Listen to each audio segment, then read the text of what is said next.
Herodias. One of the most manipulative women in the New Testament, Herodias was a prideful princess whose hatred led to the beheading of John the Baptist. Her story, first told in the Gospel of Mark, begins when she left her husband to marry his brother, Herod Antipas, a union that broke Jewish law. When John the Baptist condemned their unlawful marriage, Herodias burned with anger and looked for a way to silence him. Her opportunity came during Herod's birthday banquet. Her daughter's dance pleased the king so much that he promised to grant any request. Urged by her mother, the girl asked for the prophet's head on a platter. Though Herod hesitated, pride forced him to obey. John was executed because of Herodias' bitterness and manipulation. Her story stands as a warning that unchecked pride can twist into vengeance and that hatred against truth always ends in destruction. Potiphar's wife. She tried to seduce her husband's servant, and when he refused, she framed him for the very crime she attempted. Potiphar's wife in the book of Genesis lived in the house of an Egyptian officer, where Joseph, a Hebrew slave, served with integrity and wisdom. But instead of respecting him, she became obsessed with him. Day after day, she tried to lure Joseph into sin, but he refused, saying it would be a betrayal of both his master and God. One day, when they were alone, she grabbed his cloak, but Joseph broke free and ran. Enraged by rejection, she twisted the story, showing the cloak as false proof that he had attacked her. Her lie sent an innocent man to prison, though God would later raise Joseph to power. Potiphar's wife is remembered for her deceit and lust, a warning that sin, when rejected, often seeks revenge through lies and destruction. Sapphira. Together with her husband Ananias, she lied to the apostles to appear more generous than she truly was, resulting in her sudden death by God's judgment. The account in the book of Acts tells how the couple sold a piece of land and claimed to give the full amount to the church, while secretly keeping part of the profit. Their goal wasn't to honor God, but to gain the praise of others. When Ananias presented the money, the apostle Peter confronted him for lying to the Holy Spirit, and he fell dead instantly. Hours later, Sapphira arrived, unaware of what had happened. When Peter asked her if the gift was the total sum, she confirmed the lie and met the same judgment. Her story sent fear through the early believers. Sapphira's sin was not withholding money, but pretending devotion she didn't have. She stands as a warning that hypocrisy before God is as dangerous as open rebellion. Gomer, known for her repeated betrayal of her prophet husband, Hosea, which led her into shame and slavery. Gomer's life became a living picture of Israel's unfaithfulness to God. Her story in the book of Hosea begins when God commands the prophet Hosea to marry her, a woman who would later abandon him for other lovers. Her choices brought shame and heartbreak, reflecting how God's people had turned to idols and broken their covenant with him. Despite her repeated unfaithfulness, God told Hosea to take her back. When Gomer eventually fell into slavery, Hosea bought her freedom and restored her, showing love that went beyond what she deserved. Gomer's story isn't just about a broken marriage, but rather of the pain of betrayal and the depth of mercy. She stands as a warning of how sin draws us away from God, and as a reminder that his love still reaches for those who've strayed the farthest. Tamar. In one of the most scandalous stories in the book of Genesis, Tamar disguised herself as a harlot to deceive her father-in-law and became pregnant by him to expose his hypocrisy. After her husband Er died without children, Judah promised his youngest son, Shelah, to her, but never kept his word. Left humiliated and abandoned, Tamar decided to take what was denied her through cunning and revenge. Knowing Judah would be traveling to the town of Timnah, she covered her face with a veil and waited by the roadside, posing as a harlot for hire. Not recognizing her, Judah gave in to temptation and left his staff and seal as a pledge. Months later, when Tamar's pregnancy became known, Judah ordered her death, but she revealed the items proving he was the father. The scandal ruined Judah's reputation and exposed his deceit. Tamar's story reveals how unkept promises and hypocrisy, when left unrepented, always end in public shame. Maachah. As the queen mother of Judah, she used her power to lead the nation into idolatry, a corruption that cost her throne and her honor. Her story in the books of Kings and Chronicles shows how even royal influence can become a weapon of rebellion. As the granddaughter of Absalom and mother of King Asa, she filled Judah's court with pagan worship, even creating a shameful image in honor of the goddess Asherah. When Asa rose to power, he sought to restore the people's devotion to God. In a bold act of righteousness, he tore down idols, removed pagan shrines, and directly confronted his own mother's sin. Asa stripped Maachah of her royal title and burned her idol in the Kidron Valley for all to see. Once a powerful queen, Maachah was publicly humiliated because she defied God's commands. Her story warns that no legacy or bloodline can shield rebellion from divine judgment. Rebekah. By deceiving her husband and tricking her elder son, Rebekah tore her own family apart. She was the wife of Isaac and the mother of twins, Esau and Jacob. From their youth, the family was divided. Isaac favored Esau, the rugged hunter, while Rebekah loved Jacob, the quiet shepherd. Though God had told her that the younger son would one day surpass the older, her favoritism drove her to take control of the promise herself. When Isaac grew old and nearly blind, he prepared to bless Esau as his heir. Rebekah overheard and schemed to secure the blessing for Jacob instead.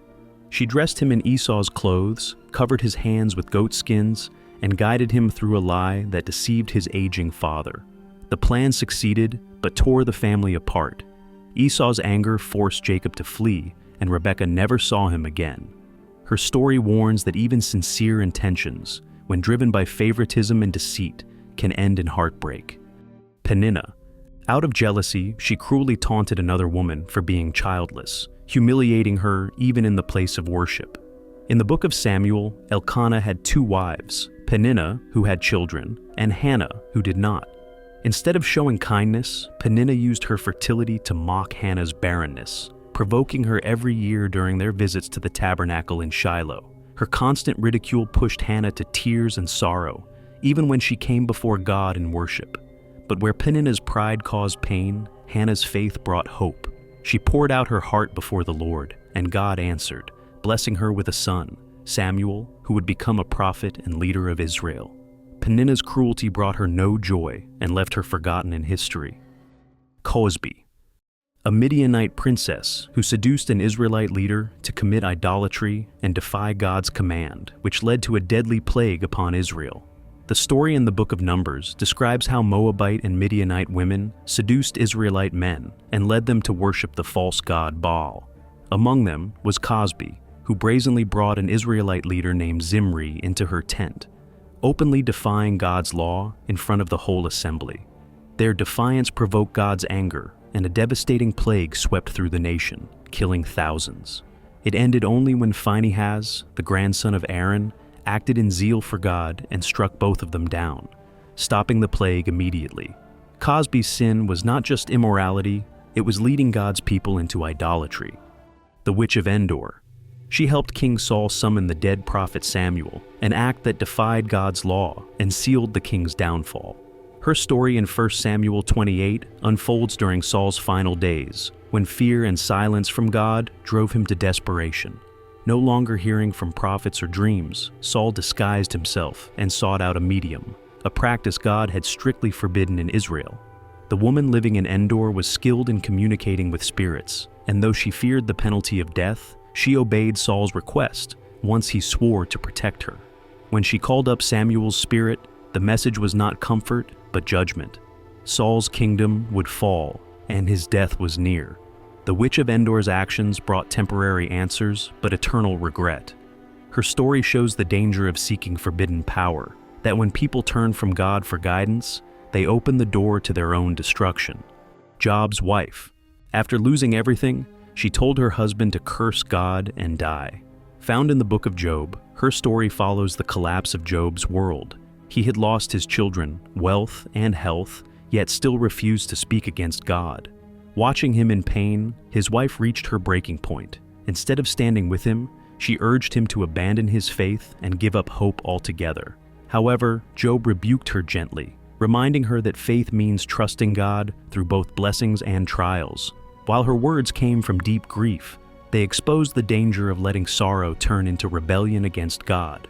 Job's wife is remembered as a tragic example of despair overtaking belief, a warning that hardship can either draw us closer to God or drive us further away from Him.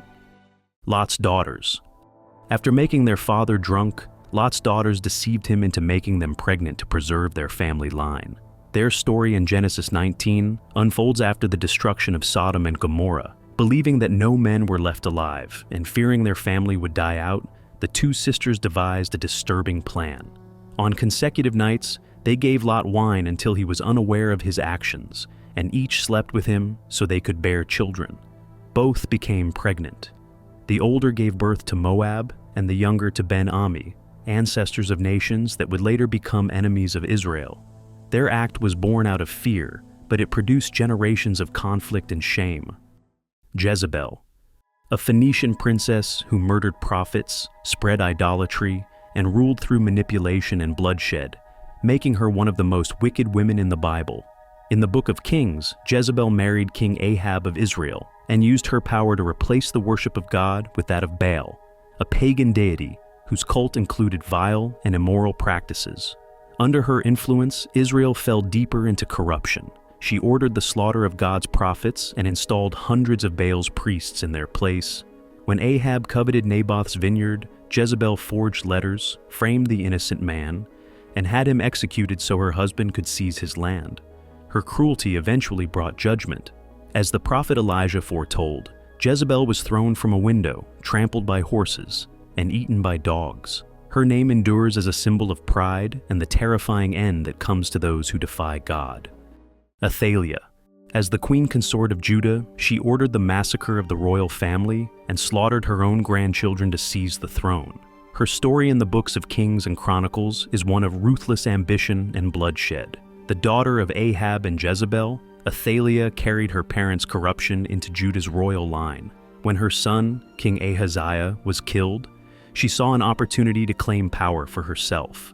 To secure her rule, Athaliah ordered the massacre of the royal family, wiping out nearly every heir to the throne, even her own descendants. But one infant, Joash, was secretly rescued by the priest Jehoiada and hidden in the temple for 6 years. When Joash was finally revealed and crowned king, the people turned against Athaliah. She was dragged from the temple and executed by the guards.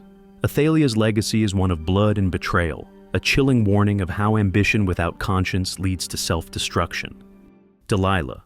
For the price of silver, Delilah betrayed Samson, Israel's strongest man, which led to his blindness and downfall. In Judges 16, the Philistine rulers, who were enemies of Israel, feared Samson because he had repeatedly defeated them with superhuman strength granted by God. Desperate to end his threat, they bribed Delilah to uncover his secret. Pretending to be affectionate, she pressed Samson daily until he revealed that his strength came from his vow to God, symbolized by his uncut hair. While he slept, she arranged for his hair to be cut, breaking his vow and leaving him powerless. The Philistines seized their chance, capturing Samson, gouging out his eyes, and enslaving him. Delilah's name became a symbol of betrayal, a warning that love without faithfulness turns deadly. And that wraps up some of the most evil women recorded in the Bible. If this gave you a clearer look at the dark side of Scripture, give it a like, subscribe for more breakdowns on Bible history, and hit the bell so you don't miss what's next.